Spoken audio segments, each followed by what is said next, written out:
किया, वो यात्रा पे गया, उसके 3 नौकर थे, उसने तीनों नौकर को कुछ पैसा दिया। पहले नौकर को बुलाया, इधर आ, ये 5 मुद्राएं हैं, ये लो और इस पे काम करो। दूसरे को बुलाया, उसने बोला तेरे लिए 3 मुद्रा है, तू 3 ले और उसके साथ कुछ व्यापार कर, कुछ काम कर, मैं 1 साल के बाद लौट के आऊंगा और देखूंगा कि तूने।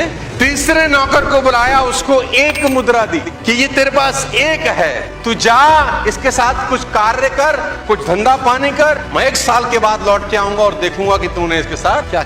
जिसको 1 दी उसने कहा कि राजा की मुद्रा बड़ी कीमती है, उसने तुरंत मिट्टी खोद उसमें दबा दी। जब राजा आएंगे सुरक्षित निकाल के। 1 साल के बाद राजा वापस आए, तीनों को खड़ा किया, बोला अपनी अपनी मुद्राएं लेकर आओ। जिसको पहले को 5 दी थी, 5 की 10 बना दी, ये 10 मुद्राएं राजा जी आपको अर्पित करता हूँ। राजा ने कहा वाह क्या बात है। दूसरे को जिसको 3 दी थी, उसने बोला मैंने भी धंधा किया राजा साहब, 3 की 5 बना दी हैं, ये आपके पास। तीसरे से पूछा तेरा क्या हाल है, उसने मिट्टी खोदी, बोला प्रभु 1 की 1 संभाल के रखी, कुछ खराब नहीं किया। राजा ने कहा वेल डन। राजा ने मंत्री को आदेश दिया कि जिसकी 1 है इससे ले लो और उसको दे दो जिसके पास 10। उसने बोला ये तो नाइंसाफी, हम पे तो 1 ही थी, वो भी आपने ले ली और उसको दे दी जिसके पास ऑलरेडी 10 है। तो राजा एक लाइन बोले, याद रखो जिसके पास है उसे और दिया जाएगा और इस तरह उसके पास बहुत हो जाएगा, लेकिन जिसके पास नहीं है उससे वह भी ले लिया जाएगा जो उसके पास है। आप क्या कर रहे हैं ये इंपॉर्टेंट नहीं है,